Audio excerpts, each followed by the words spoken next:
After saving a young boy from a deadly fire, firefighter Michael Gray is stunned to discover that the child's father is Timothy Harris, the man who made his high school years a living nightmare. As old wounds resurface, Michael must decide whether to forgive or hold on to the anger that has burned inside him for so long. But will facing the past bring him peace or reignite flames that never fully died? Before we get started, make sure to hit that like button, subscribe for more exciting content, and let us know where you're watching from in the comments. Now let's dive in. The sound of the alarm bell echoed through the firehouse, slicing through the early morning quiet like a blade. Michael Gray stood, his body reacting to the familiar call even before his mind caught up.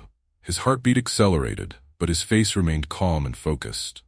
He'd been through this drill hundreds of times. Years of experience had taught him how to push aside nerves and replace them with precision. This was his life, and he had come to love the intensity of it. The rush of knowing that every day meant a new challenge, a new chance to save a life.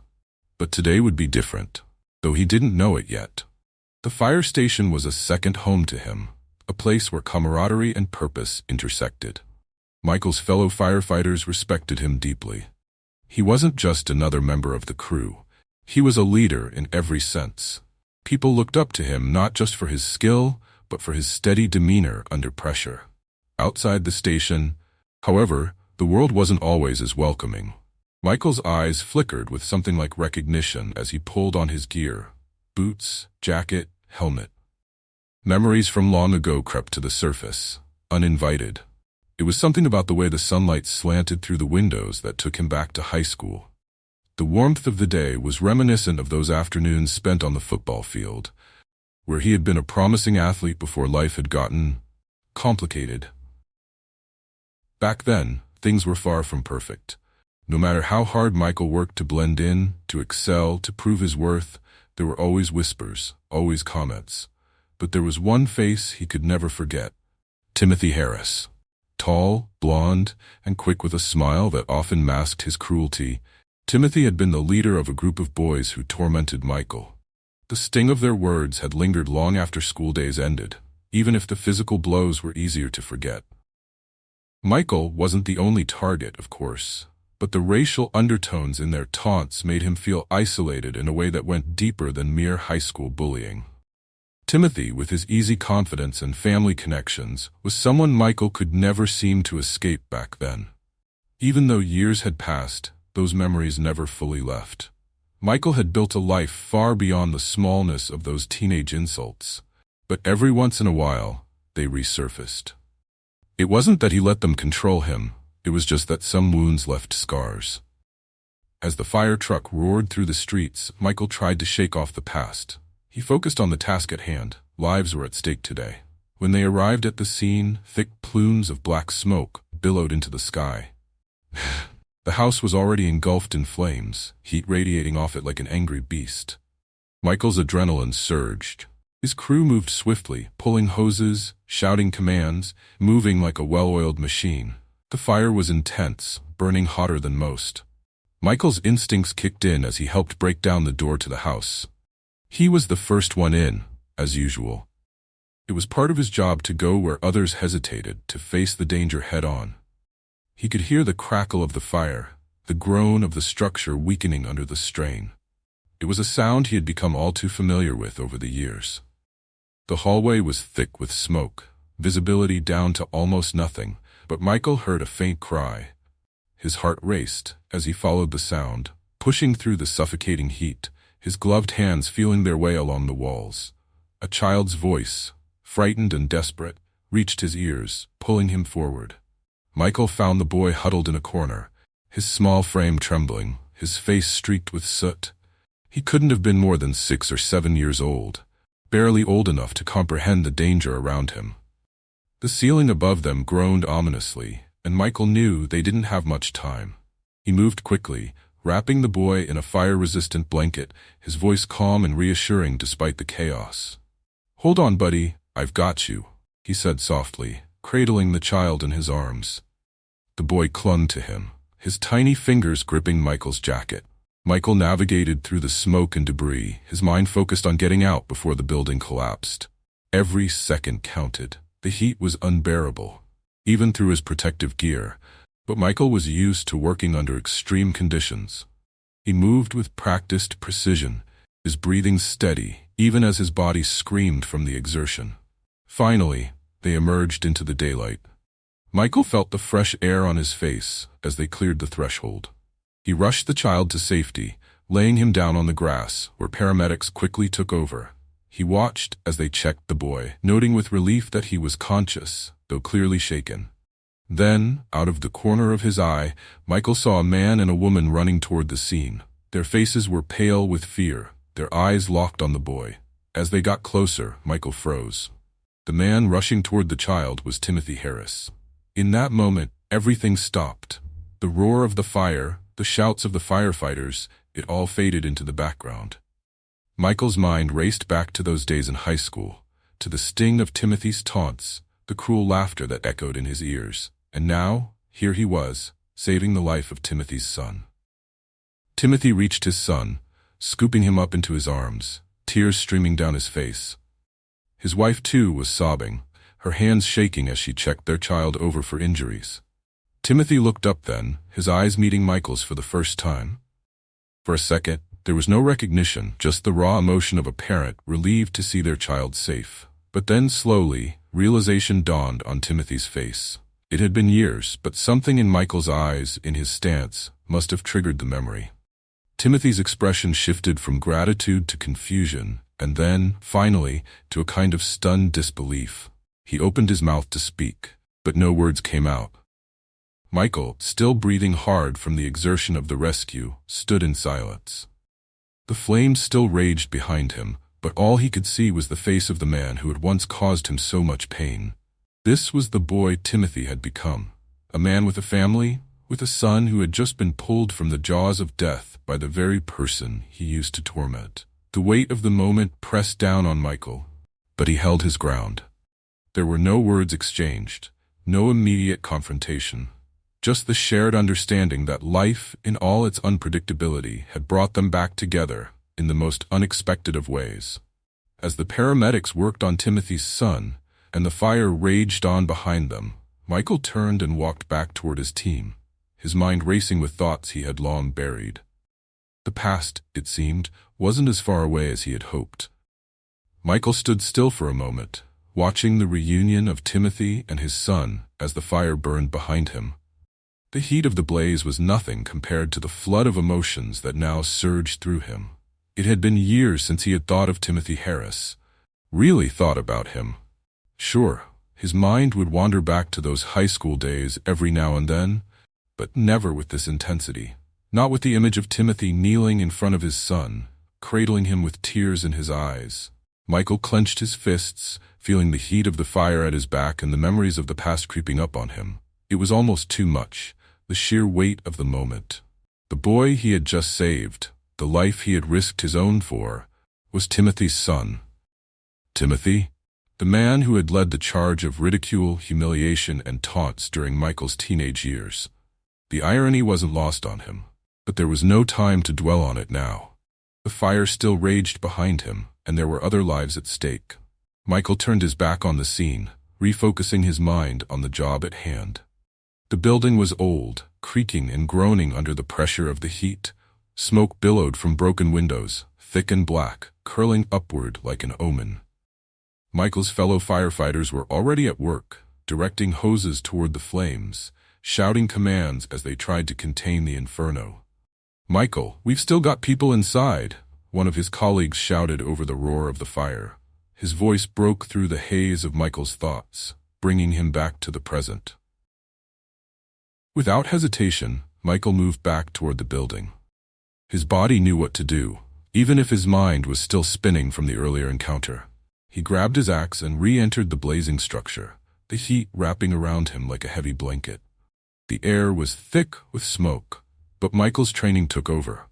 He forced himself to focus on the mission, find anyone left inside, and get them out alive. The building was a labyrinth of crumbling walls and burning debris.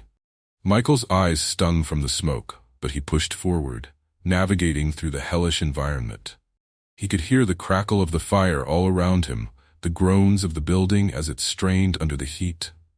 He had to act fast. This place wouldn't hold much longer. As he moved deeper into the structure, he thought back to the boy. Timothy's son. Michael hadn't even caught his name in the chaos of the moment. But that didn't matter. What mattered was the fact that the boy was safe.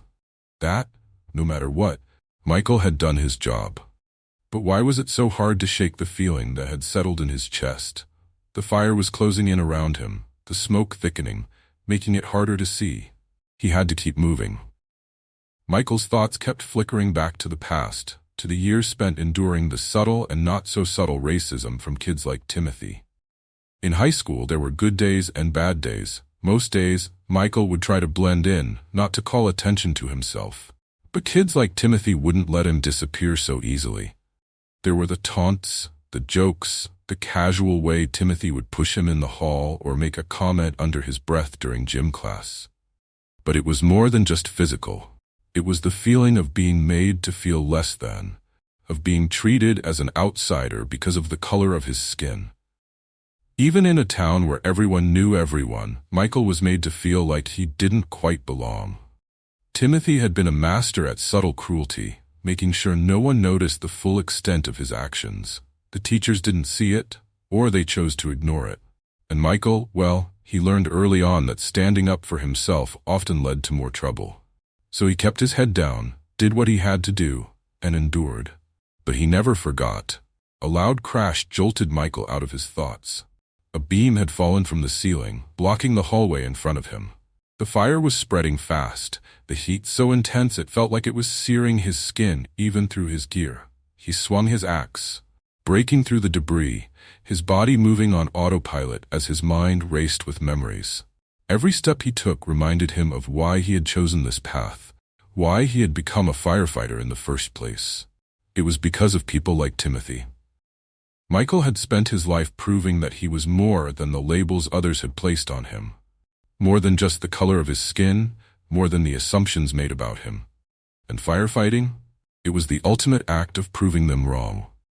He saved lives, he made a difference, and he did it in a way that left no room for doubt. No one could question his courage or his skill when they saw him pull someone from a burning building. But now, here he was, saving the life of the son of the man who had once done everything to make him feel small. Michael moved deeper into the building, his senses heightened. He could hear the faint sound of a woman's voice somewhere in the distance, coughing and calling for help. His pulse quickened as he followed the sound, weaving through the burning wreckage. He found her on the second floor, trapped behind a wall of flames. She was crouched low, her face pale and streaked with ash, clutching her chest as she struggled to breathe. "Stay low," Michael called out, using his axe to clear a path through the fire. The woman's eyes were wide with fear, her breath coming in shallow gasps. Michael moved quickly, helping her to her feet and guiding her through the inferno. They moved as fast as they could, the flames licking at their heels as the building continued to creak and groan around them. Every step felt like it could be their last, but Michael's focus never wavered. His training had prepared him for moments like this, where there was no room for hesitation, no room for error. When they finally made it outside, the woman collapsed onto the ground, gasping for air. The paramedics rushed to her side, pulling out oxygen masks and checking her vitals. Michael stood by, watching as they worked, his heart still pounding in his chest. He had done it. He had saved another life. But as the adrenaline began to fade, the weight of the earlier encounter with Timothy settled back onto his shoulders. He couldn't shake the feeling that something had shifted inside him. He had faced death before, had rescued countless people from burning buildings, but this was different. This was personal. Timothy Harris had been part of the reason Michael had become the man he was today.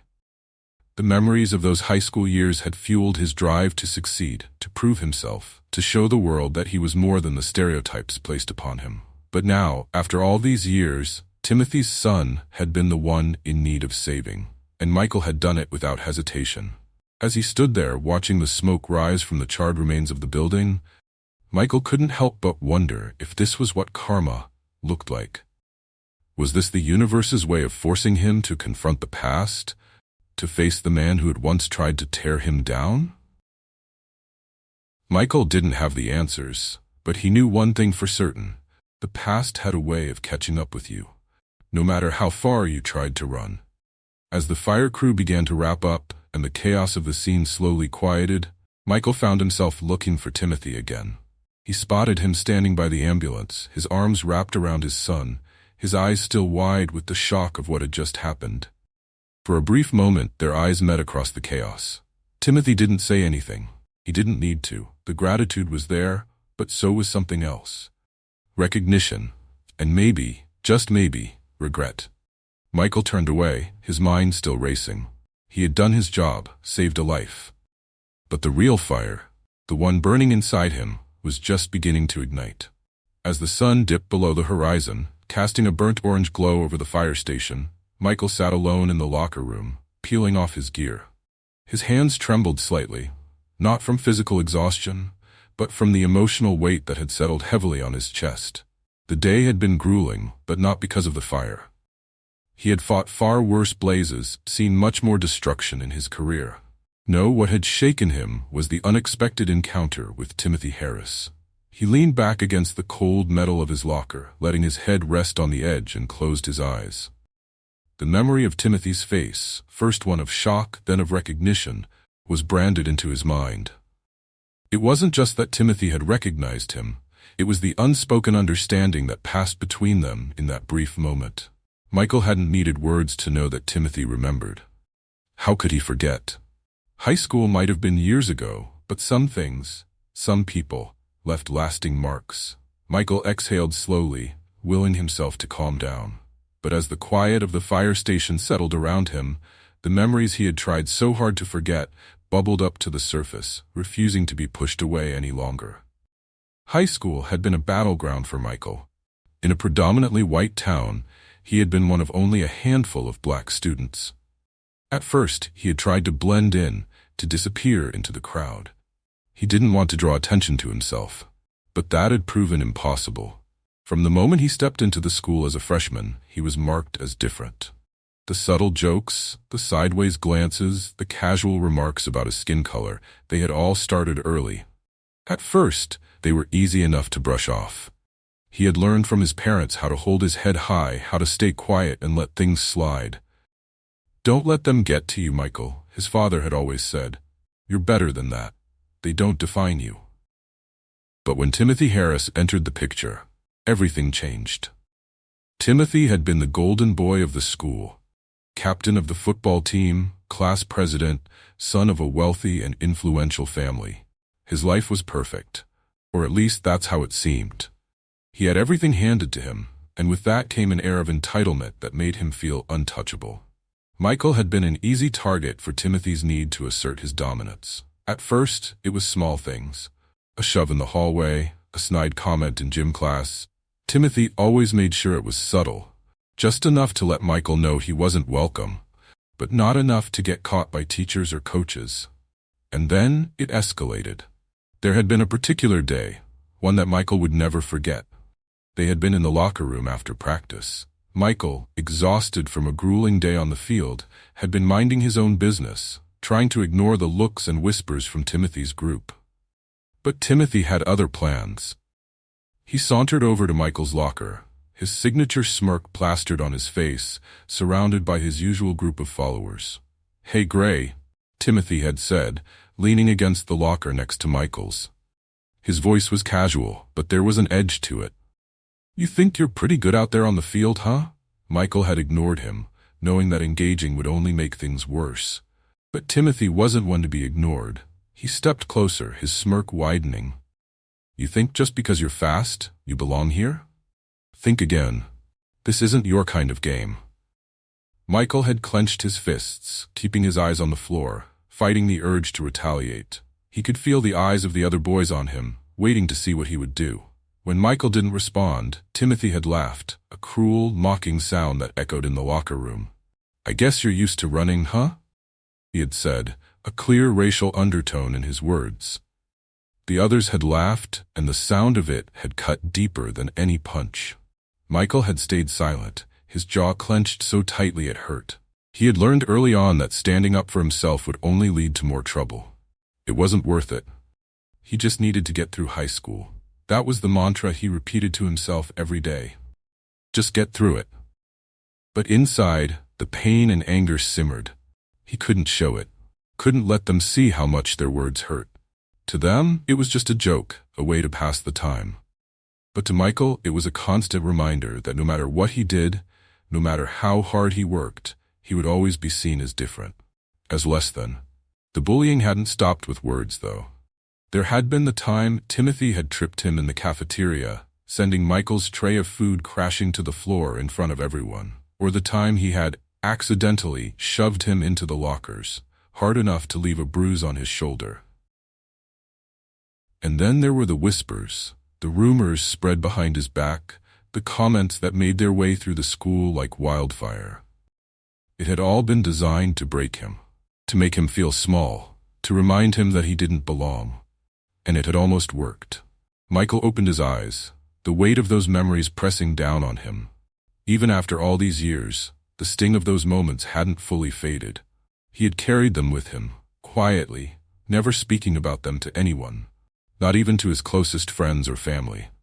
He had buried them deep, thinking that time and distance would heal the wounds. But seeing Timothy today had ripped those scars wide open. He wondered if Timothy had ever thought about those years. Did he ever regret what he had done? Did he even remember the cruelty he had inflicted on Michael? Or had it been just another passing moment in his perfect, privileged life? A knock on the door broke Michael's thoughts. It was his colleague Dave sticking his head into the locker room. "Hey, you all right, man? You've been in here a while." Michael forced a small smile and nodded. "Yeah, I'm good. Just a long day." Dave gave him a knowing look, but didn't press. "We're all heading out to grab something to eat. You coming?" Michael hesitated for a moment. Normally, he would join the crew for a post-shift meal. It was part of their routine, a way to unwind after the intensity of the day. But tonight, he wasn't sure he could handle being around people. He still hadn't fully processed everything that had happened. "I think I'll pass this time," Michael said finally. "I'm wiped." Dave nodded, not pushing the issue. "All right, man. Take it easy. See you tomorrow." As Dave left, Michael was alone again with his thoughts. He leaned forward, resting his elbows on his knees, and let out a long breath. He had been carrying the weight of those high school years for so long, and now, seeing Timothy again, everything felt raw and exposed. But what bothered him more than anything was the fact that Timothy had looked different. The Timothy Harris that Michael remembered had been arrogant, smug, the king of the school who had used his status to make others feel small. But today, when their eyes had met across the chaos of the fire, Timothy had looked vulnerable. He had looked like a man who was genuinely grateful, genuinely shocked to see Michael in that moment. It was unsettling.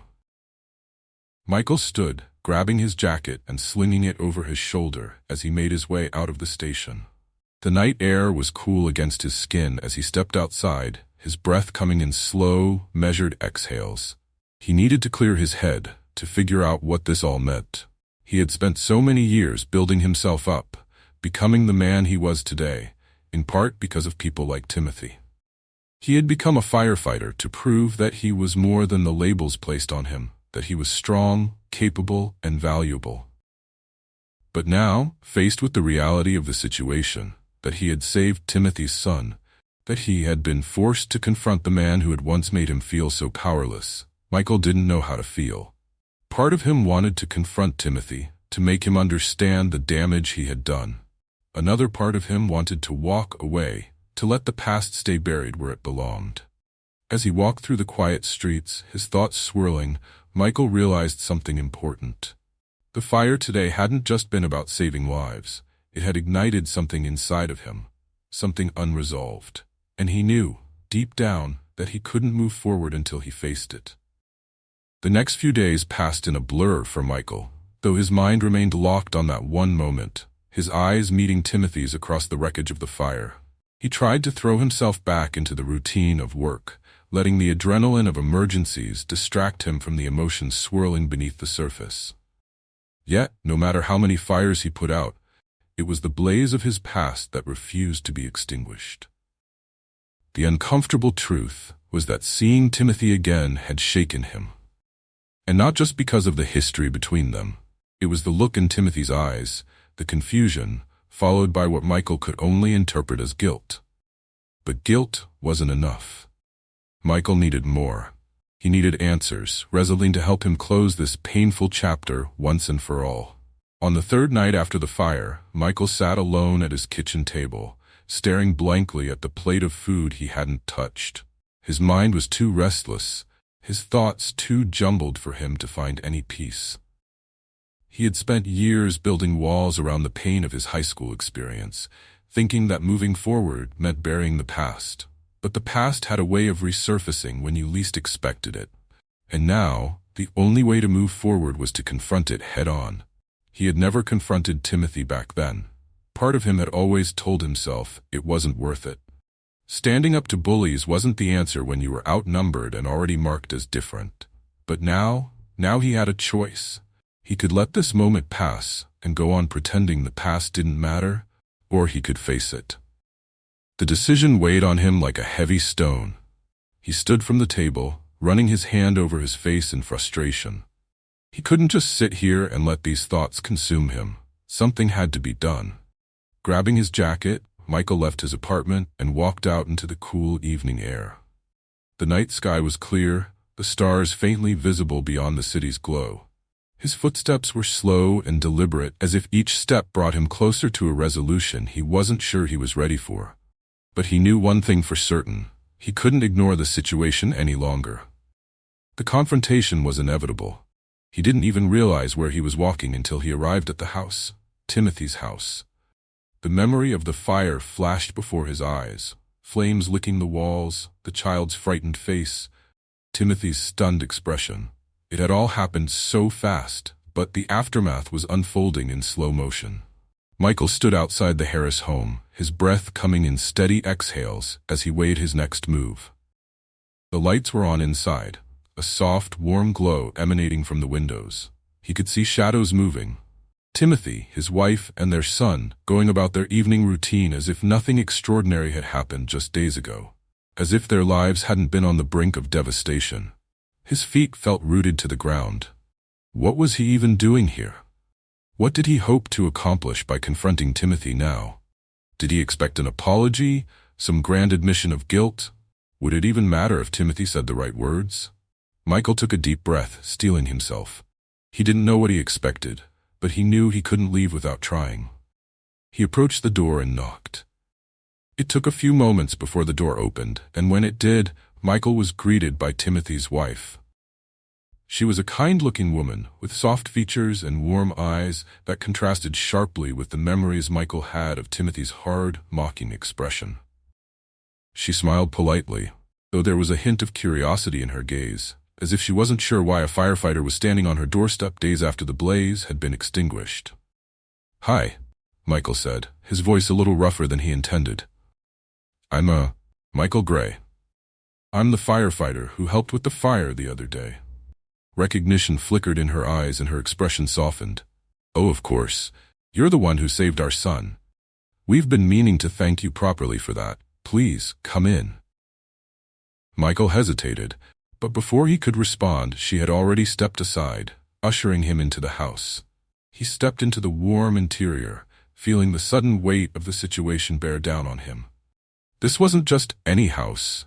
This was the home of a man who had once made his life unbearable. And now here he was, standing in that man's living room, about to have a conversation he had been avoiding for years. "Tim," she called out as she led Michael into the living room. "The firefighter's here. Michael Gray, the one who saved Tommy." Footsteps approached from the other room, and soon Timothy Harris appeared. The moment Timothy saw Michael standing there, the same look of recognition and guilt from the day of the fire flashed across his face. He stopped in his tracks, clearly unprepared for this visit. "Michael," Timothy said slowly, his voice cautious. "I didn't expect to see you here." Michael nodded, unsure of how to begin. For a moment, there was an awkward silence as Timothy's wife glanced between them, sensing the tension in the air. Timothy cleared his throat, breaking the silence. "Honey, could you give us a moment?" he asked softly, not taking his eyes off Michael. She hesitated for a moment, clearly curious about the unspoken history between the two men, but she nodded and excused herself, taking their son with her upstairs. Once they were alone, Timothy gestured toward the couch. "Please sit." Michael shook his head. "I'd rather stand." Timothy's face tightened for a moment, and he nodded, accepting Michael's choice. He stood there awkwardly, rubbing his hands together before finally meeting Michael's gaze again. I don't know what to say," Timothy began, his voice low. "About the fire, I mean. You saved my son. You didn't have to, but you did." Michael's jaw tightened. "It's my job." "I know," Timothy said quickly, his voice filled with a strange mix of gratitude and shame. "But still, I owe you. I can't even begin to express how much." The air between them was thick with tension, the kind of tension that comes when two people share a painful history but haven't spoken about it in years. Michael could feel his pulse quicken as he forced himself to stay calm, to keep control of the emotions that were bubbling up inside him.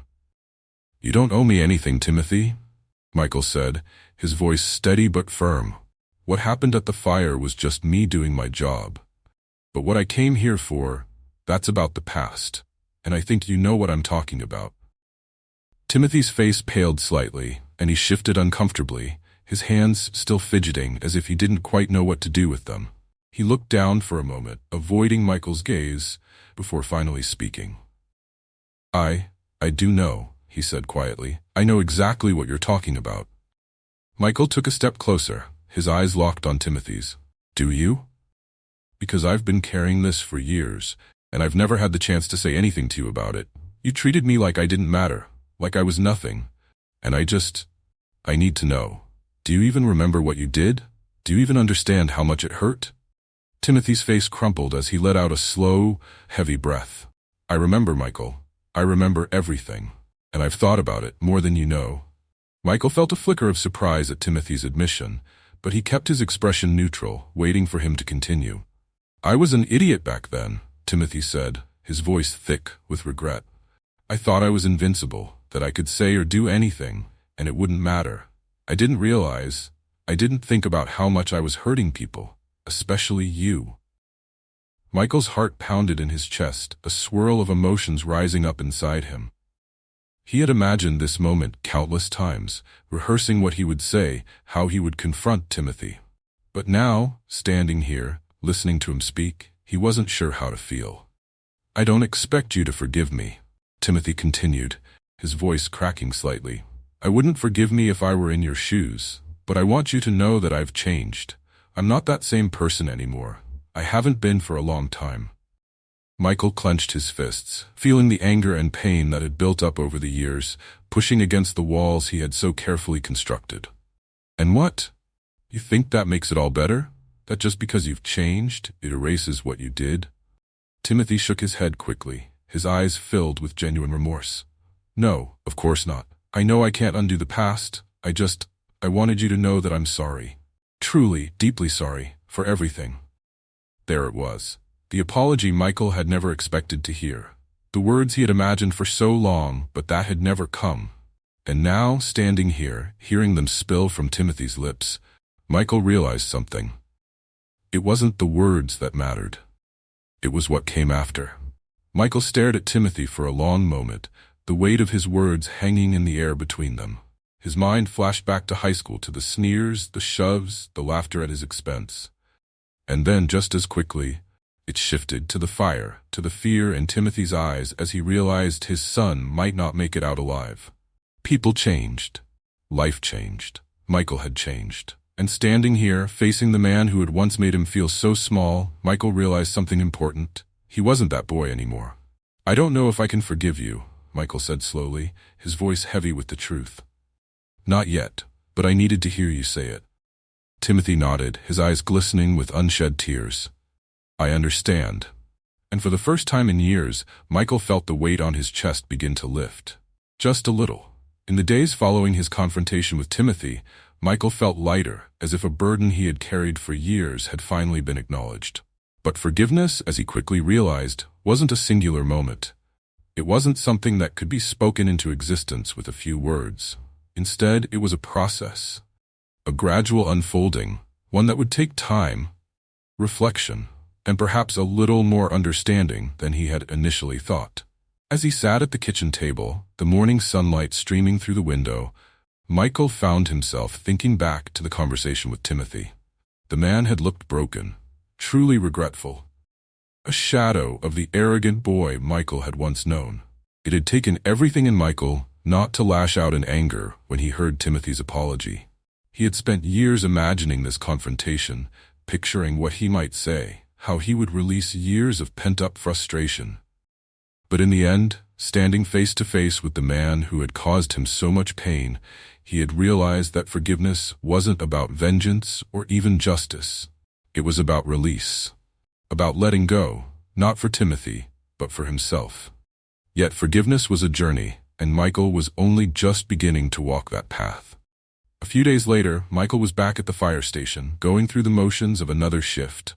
His crew, as always, operated like a well-oiled machine, moving with precision and care through their daily routines. But there was a subtle change in Michael's demeanor that his colleagues picked up on. He was quieter, more introspective, as if he was still processing something that had been buried for a long time. Dave, his closest friend at the station, finally cornered him during a break. "Hey man, what's been going on with you? You've been in your head a lot lately. Everything okay?" Michael hesitated. He hadn't told anyone about his encounter with Timothy. He wasn't sure how to explain the emotional roller coaster he had been on, or how the past had come crashing into the present in such an unexpected way. But Dave had been with him through thick and thin, and if anyone could understand, it was him. "You remember that fire we responded to last week?" Michael began, his voice low as he leaned against the fire truck, eyes scanning the horizon. Dave nodded. "Yeah, of course. It was a tough one. You pulled that kid out just in time." Michael exhaled slowly. "That kid's dad. He's someone I knew from high school. Timothy Harris." Dave frowned, clearly trying to recall the name. "Harris? Wait, wasn't he that guy who used to give you trouble back in the day?" "Yeah," Michael confirmed, his voice steady but laced with the weight of old wounds. "He wasn't just some bully, Dave. He was the worst of them. Every day it was something. Comments, shoves, jokes. He made my life hell."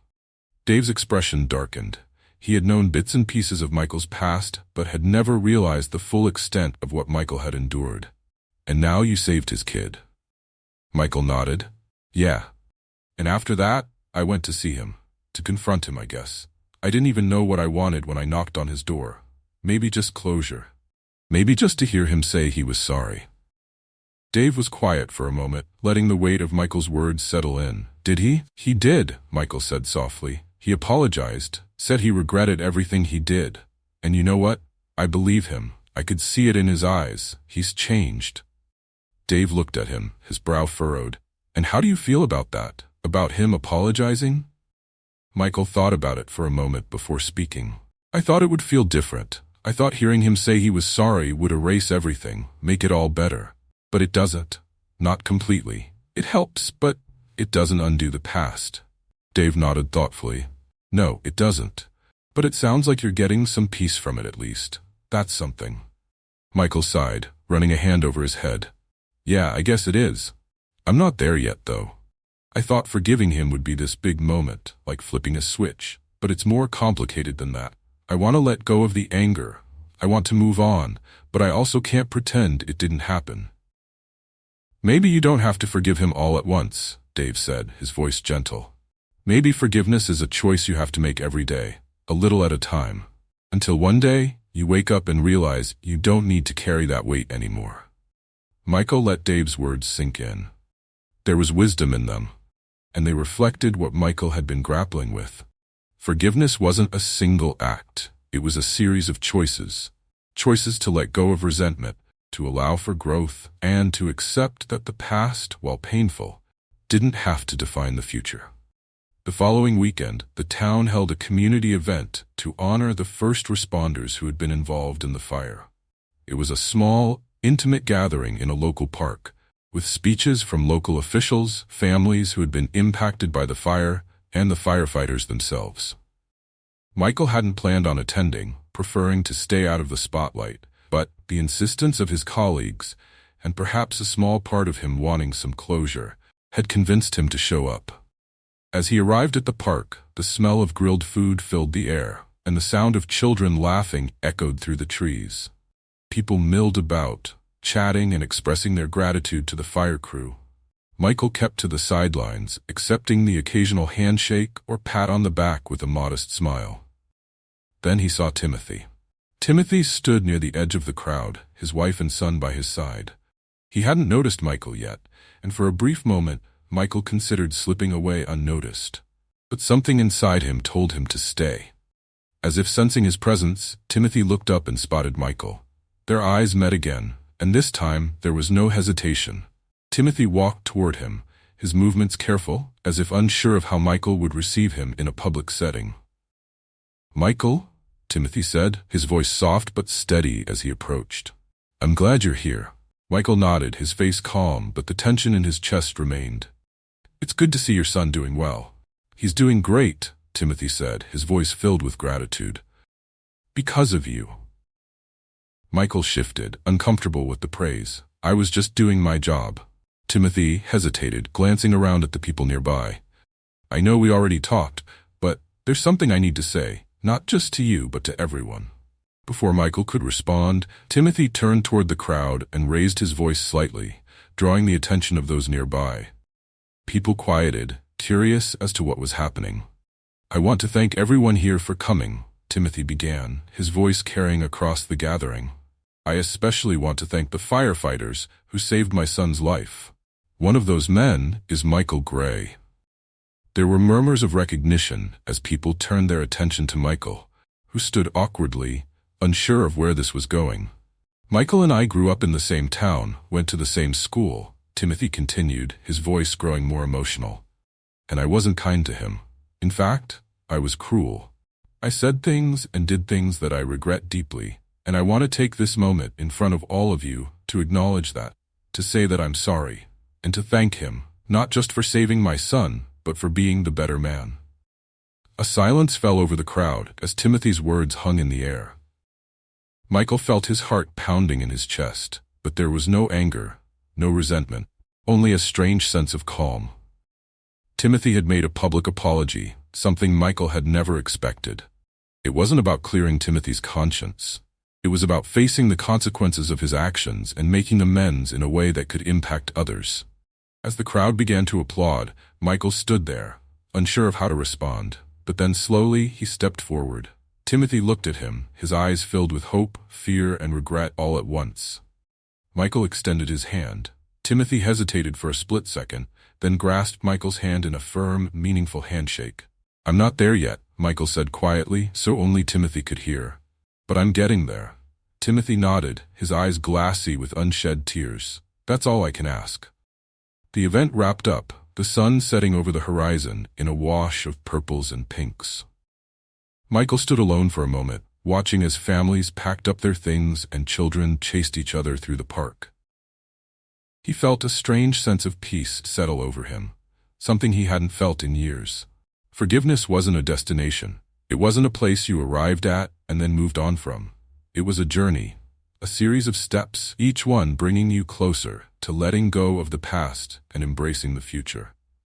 And while Michael knew he wasn't finished with that journey, he had taken an important first step. He turned to leave, the weight on his shoulders lighter than it had been in years. For the first time in a long time, Michael allowed himself to believe in the possibility of healing, of moving forward. As he walked toward the parking lot, the breeze cool against his skin, Michael realized that the fire he had been carrying inside him for so long was finally beginning to fade. And with it, the past that had once seemed so overwhelming began to lose its hold on him. Thanks for joining us. If you enjoyed this story, don't miss the next one. Click on the video now to watch. We appreciate your support and we'd love to hear your thoughts in the comments.